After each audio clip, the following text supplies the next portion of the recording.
autotund. See on saade sulle, kui sul pole päris ükskõik, millise autoga sa sõidad. tere kuulajad, autotund eetris ja täna selline tavapärane formaat.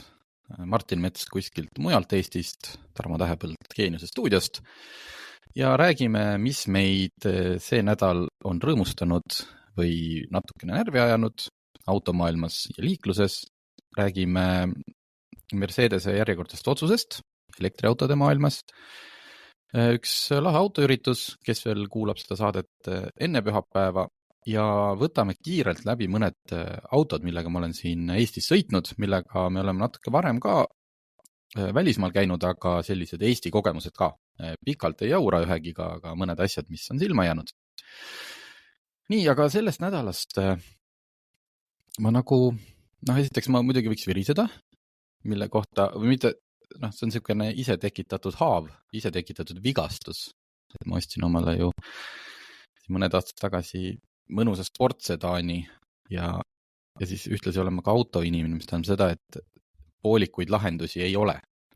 Ja nagu me ütleme, anname ju alati inimestele head nõu, et näiteks seda, et käigukasti hooldust tuleb teha ikkagi nii, nagu soovitavad käigukasti spetsialistid, mitte nii, nagu paljud autofirmad, näiteks nad enam avalikult seda ütlevad, et käigukast on hooldusvaba.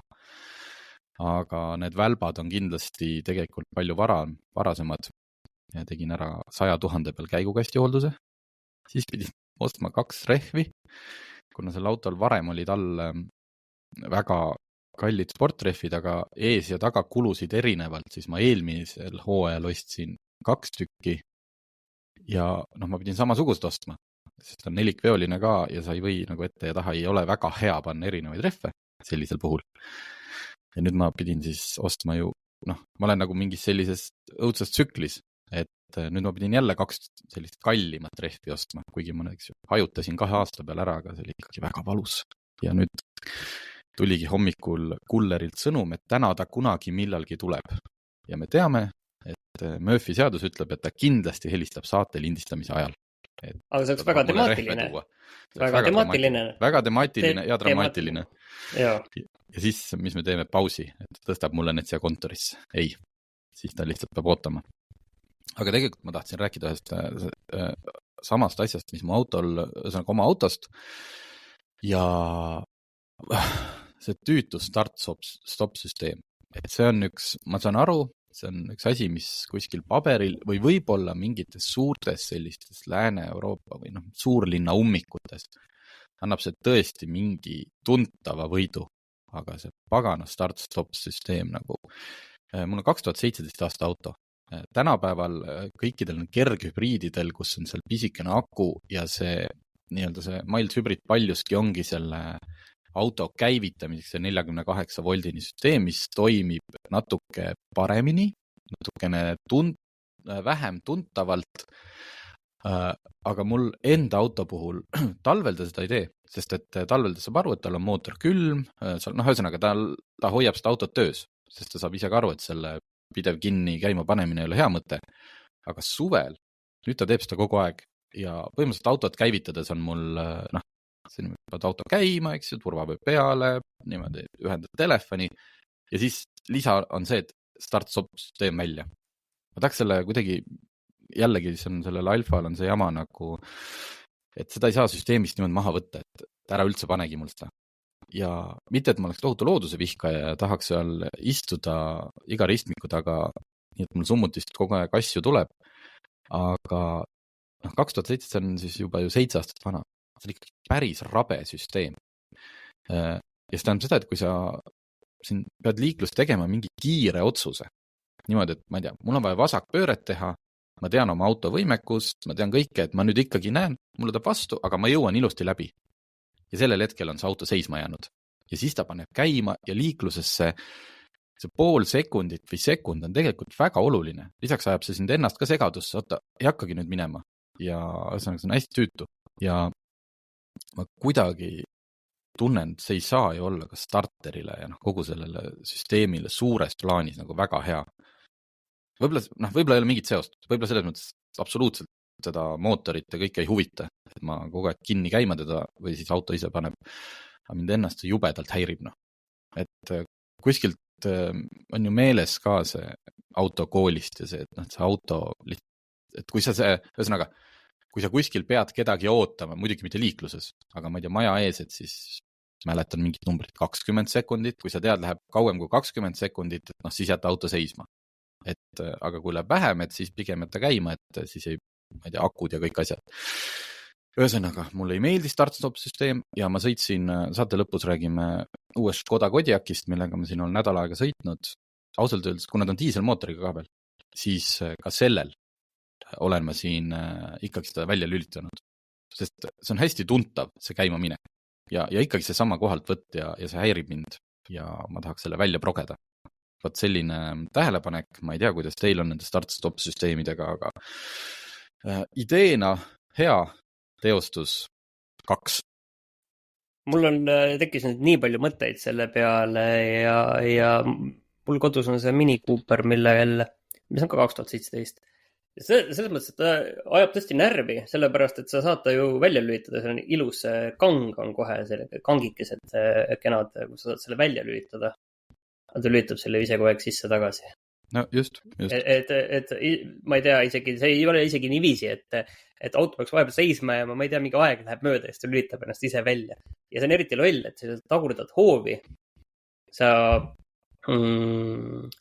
võtad positsiooni sisse tagurdamiseks, siis paned käigu kangi R-i peale vahepeal ja ma ei tea, kui sa ei tee seda piisavalt kiire Ott Tänakliku liigutusega, siis vahepeal jõuab mootor juba seisma ja sa ju hakkasid parkima. Ei, ma ei hakanud parkima, ma lihtsalt tagurdada siia. Ja mul on tunne, et ma teen ise midagi valesti, see ei saa ju niiviisi päriselt olla. Mul on tunne, et seal on mingi asi endal valesti. Aga täiesti selles mõttes nagu absurdne ja see kindlasti ei saa olla ju mootorile hea ja seal ei ole ju mingit võitu. Teine asi, mis meil tuli, kus sa rääkisid seda maja ees seismisest, see on üks huvitav asi, et vaata need rahatransport ja kõik sellised asjad, ma ei tea, pankades ja pangaautomis, seal auto ei tohi välja lülitada ju, kui sa ootad kuskil maja ees, see peabki olema niiviisi. See mootor peab töötama, sul on vajadusel lihtsalt pead saama kiiresti lahkuda. Vaat ma ei tea, kas seal on ka start-stop-süsteemid või ole. Ja kusjuures see on, näiteks sõidan poeparklasse, ma jään sinna seisma ja ta lülitab ennast välja, aga ta ei ole nagu päris, ja siis kui ma lülitan, mul on rooli peal nupp, eks ju, auto käivitus nupp, kui ma seda lülitan, siis ta paneb nagu mootori tööle. Mitte ta ei jäta autot täiesti seisma. Et seal on natuke seda segadust. Võt, me ei ole moodsa tehnoloogiaga rahul, me oleme boomerid või midagi muud. Nii, mis sinule lisaks sellele veel meelde jäi nädalast? Ma lihtsalt, kuna ma siin Tallinnas sõitsin üks päev ja ma käisin seal Mustamäe Laki tänava sellises, ta ei olegi industriaal, ta on mingi ladude ja poodide ja mingi selline piirkond tegelikult. Tööstusdžungel, kaubandusdžungel. Ja siis mul tuli meelde asi, millest me ilmselt siin saates ei rääkinud minu meelest, aga asi, millega me saame kiita Tallinna linnavalitsust ja nüüd seda eelmist linnavalitsust. Sest eelmine linnavalitsus kuskil veebruaris andis veel teada, et nad hakkavad maha võtma neid firmade silte. Et keegi ei võta, keegi eraettevõte on pannud kuskil enda hoovi peale, maja seina peale, enda sildi on ju keegi firma nime, keegi ei võta seda maha reklaami. Aga ma pean silmas neid suunaviitasid, et siin on firma X, nool sinna ja need näevad välja täpselt nagu liiklusmärgid ja need on kunagi tegelikult need linn pannud. Just selle pärast on ju, ütleme niiviisi, et kui Poolast rekkajuht tuleb ja tahab sõita, ma ei tea, ettevõttesse X oma suure rekkaga, siis ta kuskil ei ukerda ringi, vaid see ongi talle nagu selle jaoks, et näed, ta teab, see ettevõte on seal, kelle juures käiakse nende suurte rekkadega ja tänu sellele on siis nagu liiklus sujuvam, kui see rekka ei pea laiali on ju, ei otsi seda õiget kohta, et kunagi ajalooliselt ilmselt see point on selle asjal nagu õige olnud, aga tänapäeval jõuame moodsa tehnoloogia juurde ja Tallinna linnavalitsusest öeldi ka seda, et jah, et seda lihtsalt ei ole nagu sellel üldse enam mõtet, aga tegelikult siin see point on nagu jumala õige, et neid liiklusmärke on nagu liiga palju, seda liiklusmärgi reostust ja need ettevõtete sildid kahtlemata üks on väga tõsine liiklusmärgi reostus on ja mul on hea meel, et Tallinn neid maha võtab. Ma arvan, et nad teevad seda ka nüüd Vassinovski ajal edasi ja see just ka, et nad ei võta nagu kõike korraga maha, vaid lihtsalt uusi ei lisata ja niiviisi kuskilt hakatakse võtma, et ei ole eesmärk see, et homseks päevaks on plass tühi. Aga ja see on just väga äge.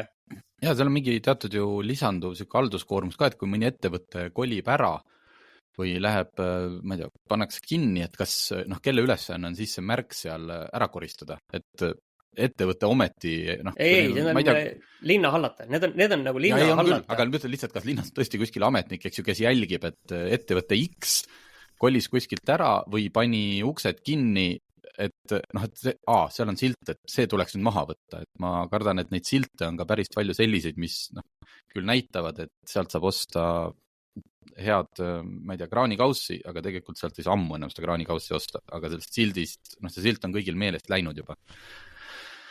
Aga mul on üks asi veel, selles mõttes, mis isegi, vaata, minul on see asi, et elan sellises kohas ja liigun niiviisi, et Eesti põhilisemad maanteed, Tallinna-Tartu maanteed, mina terves mahus, see läheb lõpuks sinna Luhamaale välja, kui ütleme Tallinn-Tartut, üliharva sõidan.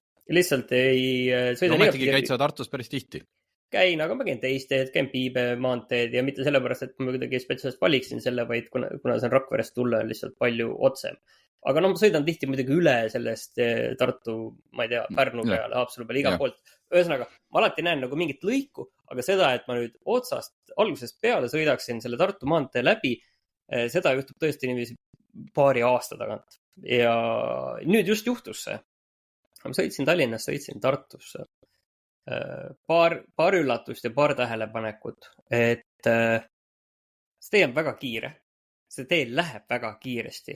Ma kunagi elasin Tartusse, siis ma käisin Tallinnas tööl ja siis ma sõitsin seda vahet ikka väga palju.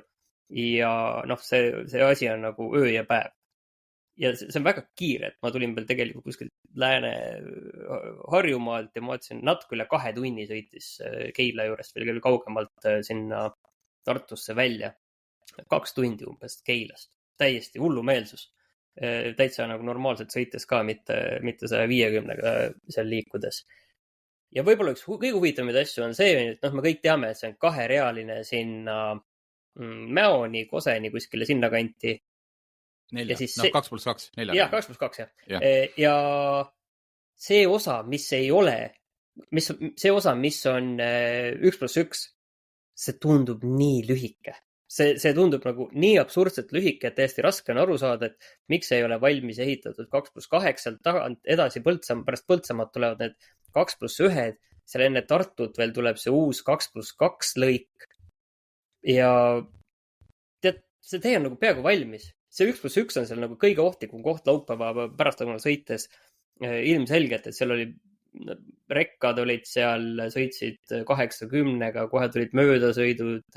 See koht oli nagu kõige ohtlikum, aga see koht nagu peas mulle tundus, et seda 1+1 oli seal kokku mingi, ma ei tea, 15 minuti jagu või midagi sellist. Nagu, ma tean, et tegelikult pidi see olema rohkem. Ei, selles mõttes ongi mingi 19 kilomeetrit sealt Põltsamaalt kuni sinna, ühesõnaga, oleneb, kuidas liiklus liigub, et ega ta umbes selline aeg ongi ja ma ütlen, mina sõidan, mul see veis käib kogu autos ja see on, võib-olla tuleb vanusest, aga see on täpselt see, et ma enam ei viitsigi seal, tõesti, kui just ei ole mingi eriti lägane ilm, et ma ei taha selle veoauto taga sõita, sest see, ma ei näe ja sealt loobib asju, siis veisis on ju ilusti näha, et ta ei näita mulle nagu järgmist liiklussõlme kuskil lennujaama juures, vaid ta näitabki, et järgmine, et 2+2, see on 11 kilomeetri kaugusel, 7 kilomeetri kaugusel, et ma nagu ei ma ei teegi enam neid mööda sõita lihtsalt sellepärast, et ma näen, et seal kohe on see 2+2 kohal, mul ei ole mõtet siin nühkida, et see on, ma olen sinuga täiesti nõus, et see Tartu-Tallinn on tegelikult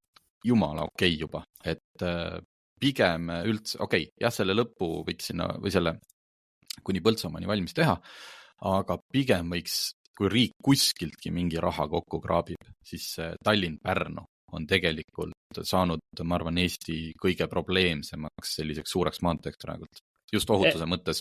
Ja sellega ma olen nõus, et seda maanteed ma natukene sõidan ka natuke sagedamini. Üks lihtsalt, et selle teema nüüd joon alla tõmbates, üks oluline infokild veel. Ei, ma ei teinud peatust, ei Tikul poisis ega mitte kuskil mujal, vaid lihtsalt sõitsin otse Tartu, täiesti hullumeelsus. Kangelane, sellist on meil Eestis vaja. Selliseid tänapäeval palju enam ei ole, kes suudavad 2 tundi. Ja see oli siin torge kõikidele elektriauto entusiastidele, kes ütlevad, et see on täiesti okei vahepeal peatuda, sest 2 tundi ei jaksagi inimene järjest sõita. Nii, küll saadet kokku pannes, mainisime, et automaks, kas peaks, ma olin alguses kategooriliselt vastu, et aitab, aga tegelikult lisasin ise selle siia sisse. Kõik see, mis me eelmises saates rääkisime, põhimõtteliselt osutus õigeks, sest et paar tundi pärast saate lindistamist avaldas siis valitsus selle uue eelnõu. Täpselt nii ongi, et registreerimistasu peavad maksma hakkama kõik, aga see tuleb väiksem, mis tähendab seda, et see sama summa jaotatakse rohkemate inimeste peale, peab maksma siis esmaregistreerimist, et hästi lihtsalt uuesti veel, kes pole kuulnud või aru saanud, et Martinil on juba auto Eesti registris, kui ta müüb selle nüüd mulle, siis me peame seal maksma registreerimistasu, ükskõik kuidas me kokku lepime. Mina maksan, teeme pooleks, see on juba ostja müüja vaheline asi, riigil vahet pole. Ja kui mina selle omakorda nüüd kellelegi edasi müün, siis enam registreerimistasu maksma ei pea. Ühesõnaga, see on kõikidele esmatehingutele. Ärme selle rohkem peatu. Küsisin lihtsalt paar täpsustust, mida me oma loos, mis on veebis ilmunud, siis sellel hetkel veel teadnud, sest ma sain need vastused eile. Küsisin, kas sellele registreerimismaksule lisandub ka tavapärane riigilõiv, mis on vist siis 48 eurot oli online, ühesõnaga natuke üle 60, kui sa teed seda seal büroos. Vastus, ei. Kuna registreerimistasu on tasu registrikande tegemiseks, siis seda riigilõivu ei lisandu. Tuleb see küll siis pärast, kui mina selle edasi müün. Siis ma pean maksma seda summat. Siis see segadus, mille Kaja Kallas ise ühes podcastis tekitas, öeldes, parandades saatejuhte seal ja öeldes, ei, automaksu planeeritud tulu on siiski, mis ta oli, 360 miljonit või 340. Mis oli 320, ei tea, 300 midagi. Pani kulmu kergitama, et et uus eelnõu, et kogume veel rohkem raha. Pärast seda küll hakati parandama, et Kaja Kallas eksis ja nüüd on ka siis Rahandusministeerium meile vastanud, et alates seaduse jõustumisest on prognoos 200 kuni 230 miljonit eurot aastast. Ehk siis jah, veidral kombel Kaja Kallas, kuigi seda numbrit on siin ju mämmutatud sügisest saati, suutis sellega kuidagi eksida või vähemalt nüüd on meil kirjalik kinnitus, et ei, see nii-öelda prognoosides ei ole seda tõstetud mingi 100+ miljoni võrra. Seal võis olla midagi see, et viimasel hetkel seal neid tasusid tõmmati alla poole, et mitte sellise rahvaviha osaliseks saada. Just, et võib-olla mingis versioonis oli see, et võõruti juba käsi, et kuulge, siit annaks ju üle 300 milku kokku kraapida, aga ilmselt keegi nõunik siis koput sõlale, et kuulge, ärme nüüd, et see toru on ammu nii lõhki lastud, et siin pole mõtet enam seda teha. Võt, ärme sest automaksust rohkem räägi. Aga korra, enne kui sul nüüd lähed järgmise teema juurde, siis tegelikult räägiks ühest asjast veel, mida me eelmine saade rääkisime. Väga põgusalt see oli see, et rääkisime elektriautode müügist Eestis ja torkas silma, et selle aasta aprillis müüdi 82 elektriautot, eelmise aasta aprillis 112. Ja ma võtsin nagu selle statistika välja viimase 3 aasta kohta esimesed 4 kuud ja tõesti, et tegelikult märtsis on elektriautode müük Eestis langenud 92 selle aasta märtsis, 110 eelmise aasta märtsis, aga kokkuvõttes tuleb siin arvestada 2 asja, et siiski selle aasta esimese 4 kuuga on elektriautosid müüdud rohkem kui eelmistel aastatel. See aasta on 399 elektriauto all, tegelikult sõiduautod 399, eelmine aasta samal ajal 357, üle-eelmine aasta samal ajal 229 ja siin tuleb tegelikult tähele panna ka seda, et autode müük on see aasta esimese 4 kuuga olnud 1000 võrra väiksem mingi 15% vist oli. Kui eelmisel aastal. Et ühesõnaga elektriautode, et viimasel 2 kuul on elektriautode müük langenud võrreldes eelmise aastaga, aga kuna jaanuar-veebruar olid siiski väga head, siis kokkuvõttes müük kasvab ja sõiduautode müük üldiselt langeb. Vot, siit on hea seos järgmise teemaga, et me oleme siin mitmes saates maininud, kuidas erinevad suured tootjad on natukene hakanud oma seda elektriauto vaimustust mitte maha tõmbama, aga lihtsalt neid prognoose, et kes lubas siin, Mercedes lubas, et 2030 on nende valik ainult täis elektriline. Sellest nad tõmbusid siin nüüd tagasi, et pigem ikka ei ole.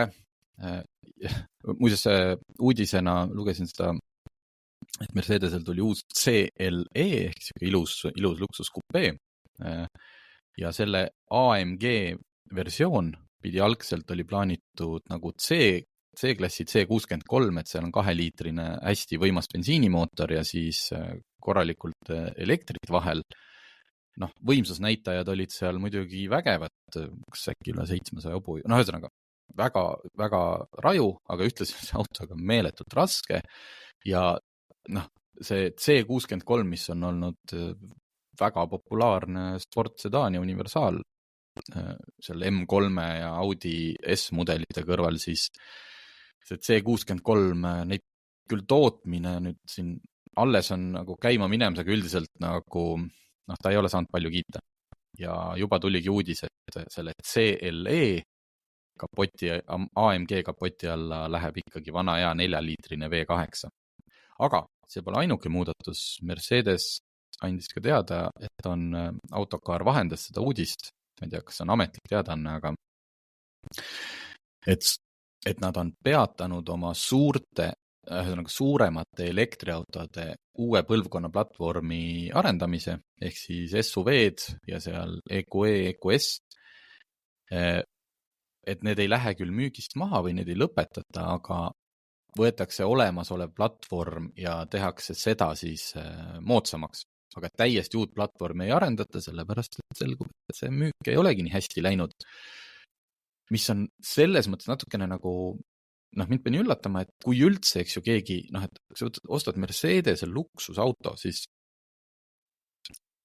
luksusautost eeldadki, ma ei tea, Rolls-Royce'i elektriline versioon pidi olema väga hea, sellepärast et ta sõidab täpselt nagu bensiiniauto, sest ka Rolls-Royce'i bensiini versioon oli hästi vaikne, hästi sujuv, keegi ei oodanudki sealt mingit lõrinat ja paukumist. Ja võiks ju arvata, et nagu EQS-iga sõitja, et ka S-klassist ta ootabki sellist nagu hästi rahulikku või luksuslikku kogemust.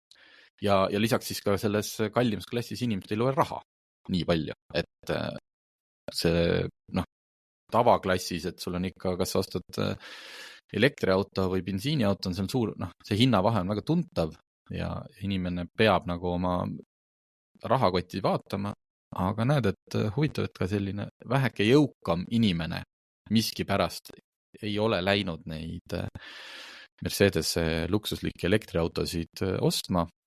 Seal võib põhjus olla muidugi ka selles disainis.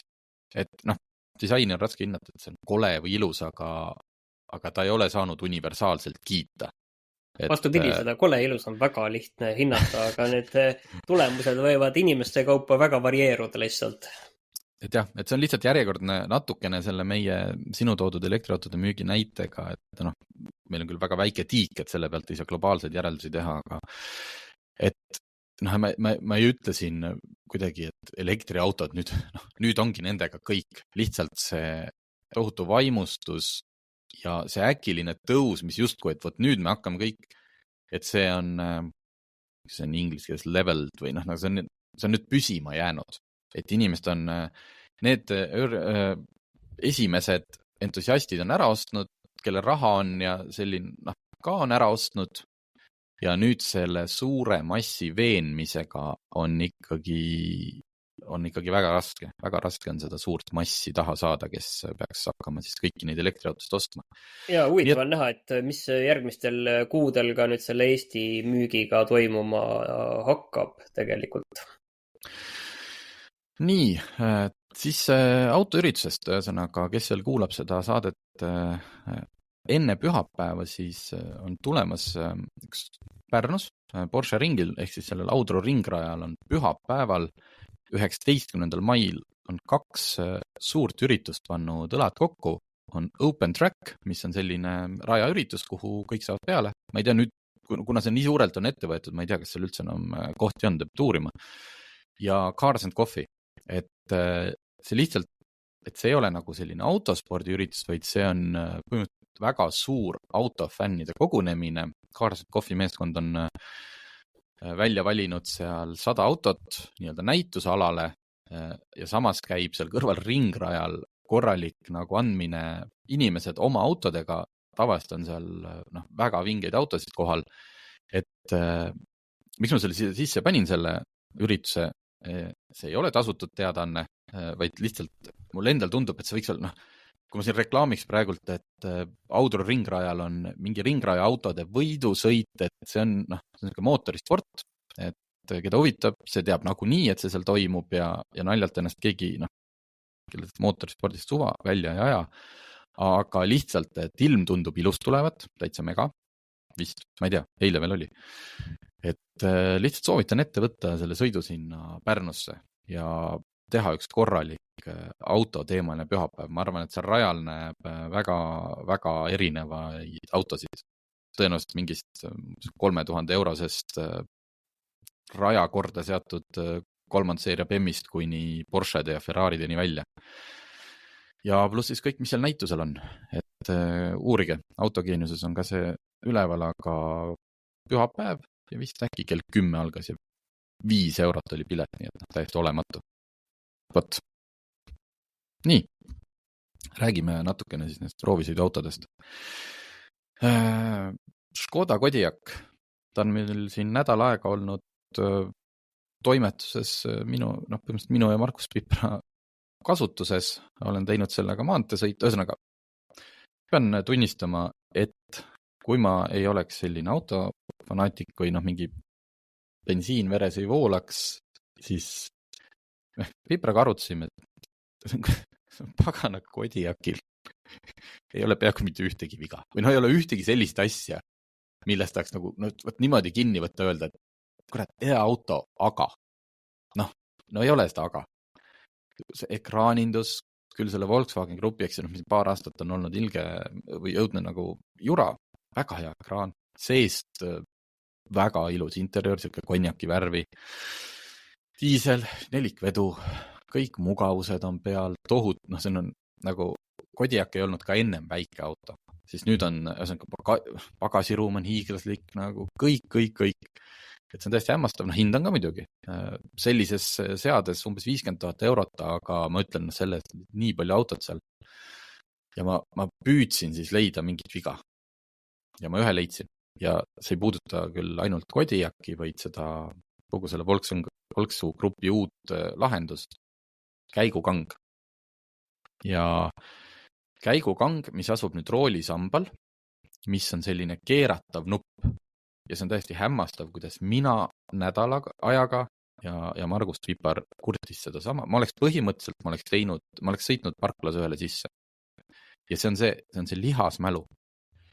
Kui sa vaatad, ütleme, automaatkäigukasti kangi, mis on tavapärane. Nii, ta on parking asendis. Siis sa tahad sõitma hakata, sa tõmbad ta kõige alla. Hakkad sõitma nii. Sul on nüüd tagurdada vaja. Siis sellest sõiduasendist tagurdamise suunas sa lükkad teda ülesse, ehk siis tuuleklaasi suunas. Ja tahad sõitma hakata jälle tagasi. Aga nüüd see nupp või see kang, mis on roolisambal, seal on see keeratav, et seal on mindud seda loogikat, et kui ma tahan sõitma hakata ehk edasi, siis ma keeran seda nii-öelda tuuleklaasi suunas ja kui ma tahan tagurdada, siis ma keeran seda enda suunas. Ja see on vastupidine loogika sellele käigukangile. Ja tead, kui raske on manööverdada. Et see on ka hea esimeseks autoks, on ju, kui see on esimene. Just, või see, et ma ei kujuta ette, võib-olla 2 nädalaga harjud ära. Võib-olla 3 on sul see juba nii käpas, aga mine metsa, kui raske. Kuskil nokerdad ja sa ei saa aru, et muidugi seal on kirjas, et kui ma keeran sinnapoole on D ja kui ma keeran allapoole on R, aga ma ei vaata ju neid tähti. Ma tahan teha seda ma vaatan, mis mul ümbergi toimub, ma tahan teha seda intuitiivselt. nii et see inimaju on ikkagi... Ei, ma väga hästi mõistan seda, sellepärast et minul on see, et tõmbad enda poole ja kui sa tõmbad ühe nõksu veel enda poole, siis on nii-öelda S-käik, on ju. Sport ka veel, jah. Ja siis on see asi, et kui ma teinekord unustan ära selle spordi peale, ega tavaliselt sõidad rahulikult, ega ei ole mingit vahet, siis kui sa gaasi annad, siis on vahet, on ju. Aga, ja siis unustad ära ja ma olin Ülemiste parklas, olin ka niiviisi, et S-iga tulin sinna sisse ja siis 2 nõksu ülesse, et tahaks nüüd tagurdada sinna parkimiskohale. Lolli näoga vaatasin, miks midagi ei juhtu. et see ongi nii mälus, on ju, et natuke läks aru saada üldse, et milles nagu mure võib üldse olla, et mingi paar sekundit. Et see on tõesti, need asjad on nii lihas mälus, eriti on ju okei, kui sa oled selle autoga sõitnud kauaga. Ja võib-olla ma ei ole ise nagu nii-öelda müügimehega kohtunud, Piper võttis selle auto, andis lihtsalt minule edasi, et võib-olla see käib mingi paketiga koos, et sa pead ostma sealt kõige kallima tehnoloogia paketi, aga kõik autod, mis teevad seda, et ühesõnaga reahoidik toidis väga hästi, kui jooned on näha, väga ilusti sujuvalt hoiab vahel ja me ikkagi testime alati tühjal teel, kindlasti mitte siis, kui on liiklus või keegi vastu tuleb seda, et kaua ta siis või kuidas ta suudab hoida. Selleks sa pead korraks käed roolilt lahti laskma, eks ju, hoiad seal hästi lähedal käed, et me teeme väga turvaliselt. Ja mis juhtub siis, et sa ei võta seda rooli kõikide nende hoiatuste peale? Ma ei tea, oledki magama jäänud, sest see on nagu, selle point ongi see, et okei, üks on see, et sul tähelepanu ajub, ta hoiab sind seal vahel, aga et, ma ei tea, juht jääb magama. Suhteliselt levin põhjus kahjuks liiklusõnnetustel. Ja väga paljud autod, siis kui sa nende märguannete peale ikkagi ei reageeri, lülitavad selle süsteemi välja. Ja tulemus on ikkagi sama. Sa lihtsalt sõidad kas vastassuunavööndisse või kraavi lihtsalt paar kilomeetrit hiljem. Selle Kodiaqil põhimõtteliselt ta tegi kõike. Ta tegi seda, et ta hakkas vaikselt pidurdama, ta ei pane loomulikult, ta ei pane plokki, sest see ei ole ta hakkab vaikselt hoogu maha võtma. Siis ta hakkab turvavöödega sind rapsima nagu nii kõrvalistujad kui juhti, et ühesõnaga ta teeb kõik selleks, ohutuled paneb ka peale, et sa ärkaksid üles või mis iganes sul häda on. Ühesõnaga, see oli ka boonus. Jah, mina ei tea, välimus ilusam minu arust kui eelmisel Kodiaqil, vähemalt tagaosa kindlasti. Ja lihtsalt ongi väga hea auto. Ma pean tunnistama. Kui ma oleks hinnamaastur inimene, ma oleks ostaks koda Kodiaqil. Täiesti tasumata teada on. Nii, aga mis versioon teil oli see, mis tuleb nii bensiin, diisel, pistik, kõik variandid? Just, pistikut veel ei ole kohal, meil oli diisel. Näiteks sõitsin sealt, Margus Pipar oli juba osaga juba ära sõitnud, mina siin selle auto näitasin, et ma saan veel 900 kilomeetrit sõita. Okei. Pistikhübriid, ma vaatan, et lubab 100 kilomeetrit lausa aasta. Lisaks on need Volkswagen Grupi pistikhübriidid on ka, eriti Tiguan on ju tõesti hämmastavalt odav selle kohta, et on pistikhübriid ja kui tõesti saad 100 kilomeetrit sõita, siis jumal hea. Teine auto, Kia EV9. Ma tahtsin ühe numbri lihtsalt selle pistikhübriidi kohta, et lihtsalt testida su teadmisi, et mis on ametlike numbrite järgi pistikhübriidi keskmine kütusekulu? Las ma ütlen 1,8. Ja sa oled ikka nii pessimistlik. Nii. Ametlik keskmine kütusekulu, ütleme, et diiselil ma vaatan on siin sellel on 5,3 kuni 5,9 ja pistikul on 0,4 kuni 0,5. Ahah, ühesõnaga. Jah, ilmselt nad on selle väiksem, sest et tal on nüüd see, eks ju, elektriline sõiduulatus 100, et siis läheb see keskmine kütusekulu aina väiksemaks, aga see on jura, see ei toimi nii. Võt, teine auto, sellega me saame isegi veel lühemalt läbi.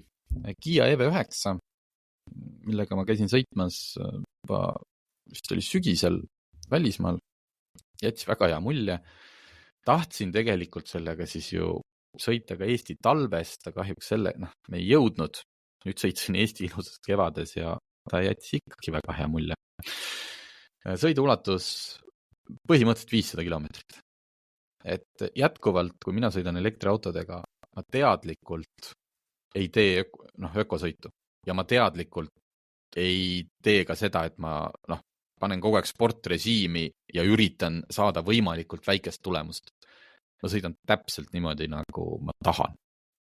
Ja sellisel juhul see kütusekulu oli seal, mitte kütuse, energiakulu 22–23 kilovatt-tundi 100 kohta. Kuna ta on hästi suur aku, seal üle 100 kilovatt-tunni, siis ta teebki, ühesõnaga hinnangust, ma oleks saanud 500 kilomeetrit. Lõpus siis hakkad ökotama, kui sa tõesti oled hädas. Aga see kogus nagu nupp, mida ma seal kõik välismaal ei pandki tähele, et on ikka, kui sa võtad selle 6-kohalise versiooni, ehk siis tähendab 6-kohalise võid niimoodi, et keskmises reas on 2 istet ja sa saad sealt vahelt tagasi taha 3. ritta, mis on geniaalne lahendus suurperedele, et keegi ei pea ronima kuskilt sealt istme seljatoe tagant.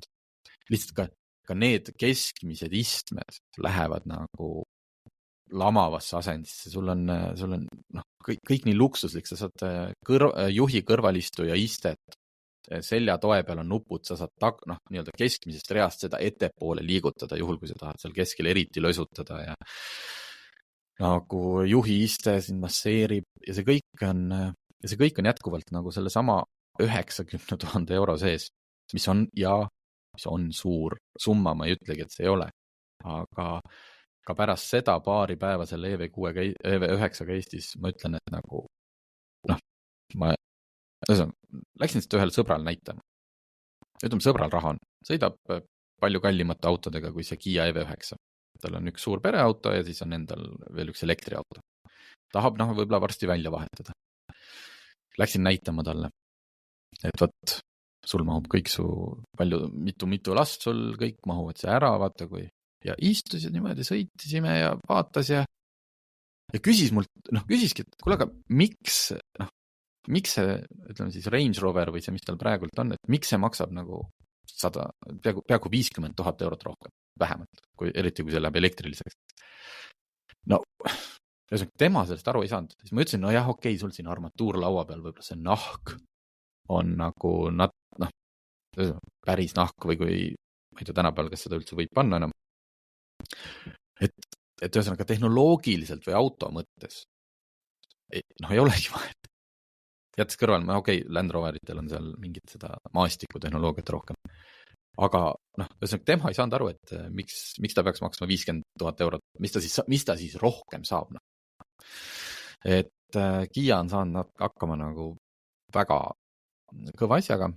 Esiotsa disain veider, ei ole siiani meeldima hakanud. Ja tead, mis asi, kui me räägime detailidest, kui sa võtad Kia EV9 ekraani, kus on need ikoonid, see suur ekraan keskkonsoolil, kus on ikoonid, ma ei tea, car settings, climate, kes mõtles välja selle, et ikoon on ikoon, mitte väga selgesti aru saadavate nende piktogrammidega ja see, mida ta teeb, mis ikoon see on, ei ole mitte selle kastikese all või kohal kirjas, vaid justku nagu all paremas nurgas.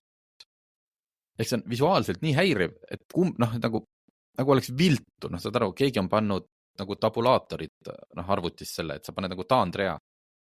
Et ikoonid on reas ja kõik, mida need ikoonid teevad, need kirjad on justku nagu taandreaga natukene paremale ja see häirib mind.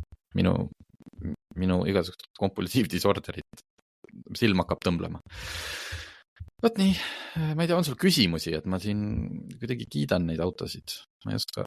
Ma sõidangi ainult head autodega. Väga mõistlik, vaat see vanus tuleb niiviisi, et ega ei vitsi enam nagu kehvad autodega sõita. Natuke, mis ma vaatan, et jube, et kõik need elektriautod ja üldse uued autod tulevad nagu pöördutud tagasi saata algusesse selle rehvi ostmist. Ma pidin osta, mu Alfa tuli ka 19 tollistega, mis on tänapäeval põhimõtteliselt juba standardvarustus. Väga valus oli neid rehvi osta, eriti kui sa tahad kvaliteetset. Siis sa vaatad neid elektriautosid ja mingid suuri maastureid, kellel on 21 tolli, kellel on 22 tolli. Ja sa mõtled, see kõik on tore, sa ostad selle auto, see läheb sul liisingusse kõik, aga kui sa esimest korda pead minema seda, ma ei kujuta ette, kui paljudel inimestel võib tulla reaalselt nagu üllatusena see, et ta siis 2 aasta pärast läheb ostma omale järgmist komplekti rehve ja ta näeb nende tüki hinda, sest et sa oled sunnitud ostma mingi 21 tollised rehvid. eest ja Kiia V9 rattad on ka väga suured. Ma ei kujuta ette, mis see refi arve tuleb. Mina kusjuures lihtsalt üllatusin, et ma ostsin sellele Mini Cooperile suverefid ja ametlikes andmetes. Ma ei olnud varem näinud seda, et ühele sõiduautole võib alla panna 4 erinevat tolli mõõtu. 15, 16, 17, 18. Ja sul on? 17. No, aga kõik variandid. Eks ma selle järgi võtsin, mis väljad on, aga selles mõttes, et ega ma hakkan aga lihtsalt, et kõik need variandid on nagu valikus üldse, et sa võidki panna, et see tundus nagu päris üllatavalt vast, ma ei tea, 17 ja 18 ja sellist.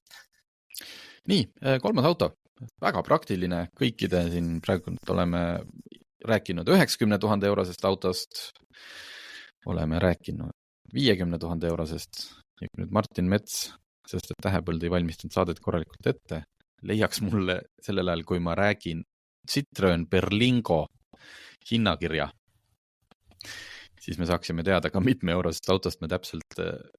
räägime. Aga Berlingo, sellega oli nüüd jälle, see on jälle see elektriautode maailma värk ja tänapäeva autotööstus ja CO2, et Berlingo nüüd just välja lõppenud põlvkonda ju ja Peugeot sarnast Rifterit mingi hetk öeldi, et sorry, kui sa tahad seda 5 istmega nii-öelda mahtuniversaal muhviautot, siis seda saab edaspidi ainult täiselektrilisena ja saad neid tarbesõidukeid saad ka siis tavamootoritega. Ja see oli põhimõtteliselt Citroeni ja Peugeot üks nagu hitt-toode oli see diiselmootoriga muhviauto. Ja ma olen ise, mul äial oli neid 2 tükki järjest. Ma olen sõitnud nendega läbi Euroopa, ma olen käinud Horvaatias, sõitnud sealt ringiga läbi Itaalia, Šveitsi, Saksamaa, Taani, Rootsi tagasi koju, 6000 kilomeetrist ringid, diiselmootor. Tavateedel keskmine kulu 4,5, 4 inimest autos, kõik 2 nädala nagu reisiasjad kaasas. Okei, kuskil Saksamaa kiirdel, ütleme 160, ega sa rohkem ei julge. Siis see auto töötab ikkagi oma võimete piiril.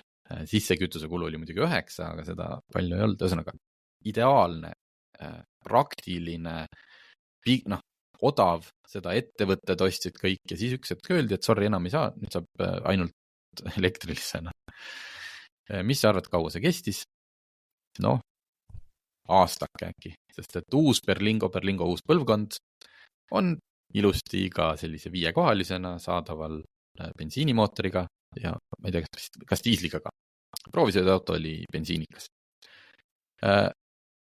Sõitsin sellega Tartus käisin ja keskmine kütuse kulu 5,9 bensiinimootor.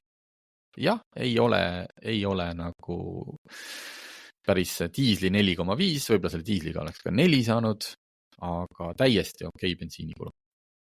Muus osas on kõik selline, nagu üks Berlingo olema peab, et 0 emotsiooni. Päris sükene kihvt välimus, ilus roheline värv oli. Et ühesõnaga selle Berlingo puhul jah, ei ole tehtud mingit revolutsiooni. Ikka kõik kohustuslikud juhiabid, mida Euroopa Liit nõuab, natuke pealegi. Adaptiivset püsikiirushoidjat ei olnud, see oli väga harjumatu. Ekraan on selline tavaline, ühesõnaga kõik on natukene parem, aga põhiline on see, et nüüd toodi need tavamootorid tagasi ja nad see konkreetne ei olnud ka absoluutselt mitte väga janune. Et mulle selline see muhviautode kategooria täitsa meeldib. Aga ma ei tea, kas sa leidsid hinnaga? Jah, ma tegelesin kogu selle aja proovides. See on väga raske. Vabandust, Citroen, aga teie lehelt hindade kätte saamine on täielik õudus. Et ma saan aru, et eks nad hakkavad siin kuskil 22,5 ja elektriline on siin 37,5 ja umbes nivisi ja siin veel, sa pead enne mingid lisad ja paketid ja asjad siin panema ja kuidagi suhteliselt suvaliselt siin midagi olen pannud. Aga umbes nivisi see paistab olema, aga see on tõesti keeruline, et ma saan aru, et siin vist neid hinnakirju keegi ei vaata, aga see on ka see, et mida automüüjate juures viimasel ajal on näha, et mis on see kõige suurem nupp kõige suurem nupp viimasel ajal on ikka see küsipakkumist. Et tegelikult see, ma arvan ka, et see hinnakiri on selline mingi indikatsioon, mille sa mõnes kohas leiad lihtsamini, mõnes kohas leiad teistmoodi, aga kui autofirmad ise panevad ka selle küsipakkumist kõige suuremaks, siis see näitab, et pakkumist tasub küsida ja ilmselt saab seal natukene ikkagi selle hinnakirjaga ka natukene raame muuta. Ja, aga kuidagi me siiski elame Eestis, eestlane ei taha midagi küsida ja suhelda, et ta tahab, või teine kiirus, ma olen ajakirjanik, et minu pärast pole vaja võimelda, sest et küll ma selle hinna kätte saan ja ma ei ole ju ostja. Aga inimene tahab ju eeltöö ära teha. Ma tahan teada, palju see maksab, ma ei taha kohe suhelda, ma ei taha, et mulle helistab. Kõige õudsam on siis, äkki helistatakse ja hakatakse kohe müüma mulle. Ma ei ole üldse, võib-olla ma mõtlen, et ma ostan selle auto poole aasta pärast, aga ma hakkan juba valmistuma, ma hakkan ennast kurssi viima, nagu 10+ punkti autofirmadele. Nii hullu ei ole. Ehk hinnakirjad normaalselt. Kas me eelmise saates, kas ma Renault Australit mainisin? Martiniga enne saadet just avastasime, et meil on tegelikult see jama, et suured teemad on meil siin ilusti dokifailis kirjas, aga mõnikord meil läheb jutt veerema ja siis me unustame ära, et kas me mingist asjast oleme rääkinud. Käisin oma sagedasti juhtuval veskite otsimise reisil. Seekord oli Mulgimaa, laps mul otsib Eesti tuuleveskeid, me oleme praeguseks käinud üle 440 Eesti tuuleveski või veskikoha 10 aasta jooksul. Kõik jälgige Eesti _tuulikud Instagramis, saate ka teada, mis Eesti tuuleveski maailmas toimub. Käisin Mulgimaal Renault Australiga. Ta ei ole enam uus mudel, selles mõttes, eelmine aasta tuli, et pigem on, aga oli hübriidversioon ja 2 asja. Renault oskab teha väga head hübriidi, kütusekulu mõttes. Et siin sellele Toyotale ei ole aastaid nagu keegi oma hübriididega, nagu kui me räägime siin, need vahed ei ole suured, aga kütusekulu mõttes väga lähedale saanud, siis kõik Lõuna-Eesti või see Mulgimaa kruusateed, Tallinn-Tartu, Kiirtee, kõik kokku tuli mul kütusekuluks, siis tuli äkki 5,8. Tegemist on pigem suure linnamaasturiga. Et kujutage ette 5,8. See on väga hea tulemus, see on ikkagi korralik juba selline Toyota territoorium.